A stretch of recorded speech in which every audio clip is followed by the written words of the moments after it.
देश में लोकतंत्र को और ज्यादा मजबूत बनाने में चुनावों का अहम योगदान है और ये चुनाव पूरी पारदर्शिता व पवित्रता के साथ हो तो जिम्मेदारी चुनाव आयोग पर है। देश में लोकतंत्र को मजबूत बनाए रखने में चुनाव आयोग के कार्यों में पारदर्शिता होना अति आवश्यक है। बीते मंगलवार को सुप्रीम कोर्ट में चुनाव आयोग के कामकाज में पारदर्शिता यानी ट्रांसपेरेंसी को लेकर ही सुनवाई हुई।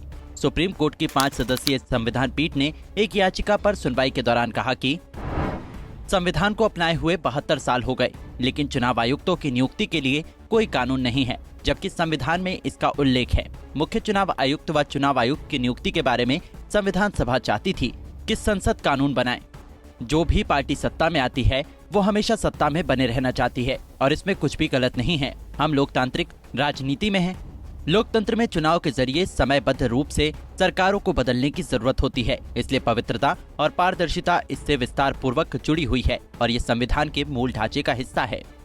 पीठ के अध्यक्ष जस्टिस KM जोसेफ ने कहा कि यदि ये संविधान के मूल ढांचे का हिस्सा है तो कोर्ट के लिए ये महत्वपूर्ण हो जाता है कि वो इसका विश्लेषण करे। उन्होंने कहा, संविधान सभा में बहस के दौरान डॉक्टर BR अम्बेडकर ने कहा था कि अनुच्छेद 324 आने वाली पीढ़ियों के लिए सबसे बड़ा सिरदर्द साबित होगा। उन्होंने स्थिति को पहले देख लिया था और दुर्भाग्य से हम इस कोर्ट में वही देख रहे हैं। सरकारें चुनाव आयुक्त और मुख्य चुनाव आयुक्त को इतना संक्षिप्त कार्यकाल देती हैं मानो इसकी बोली लगा रहे हों। हमें इस या उस राजनीतिक दल से कोई लेना देना नहीं है। ये हिसाब लोगों के मौलिक अधिकार तक पहुंच रहा है। इस पर अटॉर्नी जनरल R वेंकटरमणी ने कहा कि यदि चुनाव आयुक्तों की नियुक्ति और लोगों के मौलिक अधिकार के बीच संबंध स्पष्ट रूप से दिखाया जाता है तब कोर्ट निश्चित रूप से दखल दे सकती है, लेकिन यदि ये संबंध स्पष्ट नहीं है और इतना गंभीर नहीं है तो कोर्ट के दखल की आवश्यकता नहीं है।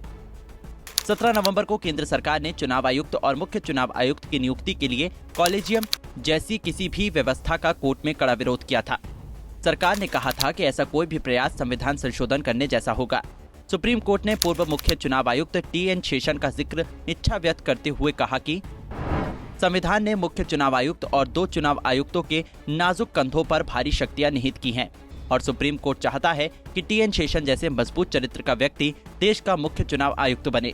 बीते मंगलवार को एक मामले पर सुनवाई के दौरान सुप्रीम कोर्ट ने कहा कि देश में कई मुख्य चुनाव आयुक्त हुए हैं, लेकिन TN शेषन कभी कभार ही होते हैं। हम नहीं चाहते हैं कि कोई उसे दबाए। आखिर कौन है ये TN शेषन जिनका जिक्र सुप्रीम कोर्ट भी कर रहा है? TN शेषन तमिलनाडु कैडर से 1955 बैच के IAS ऑफिसर थे। TN शेषन ने भारत के 18वें कैबिनेट सचिव के रूप में 27 मार्च 1989 से 23 दिसंबर 1989 तक सेवा दी। वो 12 दिसंबर 1990 से 11 दिसंबर 1996 तक भारत के मुख्य चुनाव आयुक्त के पद पर रहे। पूर्व मुख्य चुनाव आयुक्त TN शेषन ने ऐसा क्या काम किया कि आज सुप्रीम कोर्ट भी उनकी तारीफ कर रहा है। मुख्य चुनाव आयुक्त के रूप में TN शेषन की संवैधानिक दायित्वों के प्रति दबंगई ने चुनाव आयोग को नई पहचान दी। उनके कार्यकाल के दौरान बिहार में विधानसभा चुनाव हुए। मुख्य चुनाव आयुक्त के रूप में उनकी सख्ती मिसाल बन गई। शेषन ने चुनाव सुधारों की शुरुआत बिहार से की, तब बिहार बूथ कैप्चरिंग के लिए बदनाम था। TN शेषन ने चुनाव में केंद्रीय बलों की तैनाती करवाई और बूथ कैप्चरिंग और हिंसा को रोकने में कामयाब रहे। बता दें कि वर्ष 2004 से कोई भी मुख्य चुनाव आयुक्त अपने 6 साल का कार्यकाल पूरा नहीं कर सका है। कोर्ट ने कहा कि 2004 के बाद से किसी भी मुख्य चुनाव आयुक्त ने 6 साल का कार्यकाल पूरा नहीं किया है और UPA सरकार के 10 साल के शासन के दौरान 6 मुख्य चुनाव आयुक्त थे और NDA सरकार के 8 वर्षों में 8 मुख्य चुनाव आयुक्त हुए हैं। मुख्य चुनाव आयुक्त की नियुक्ति को लेकर अदालत ने कहा कि वो ये नहीं कह सकती है कि वो असहाय है और कुछ भी नहीं कर सकती है। ऐसी व्यवस्था होनी चाहिए जो चुनाव आयुक्त और मुख्य चुनाव आयुक्त की नियुक्ति की वर्तमान संरचना यानी प्रेजेंट अपॉइंटमेंट स्ट्रक्चर से अलग हो। Bureau report, Punjab Kesari TV.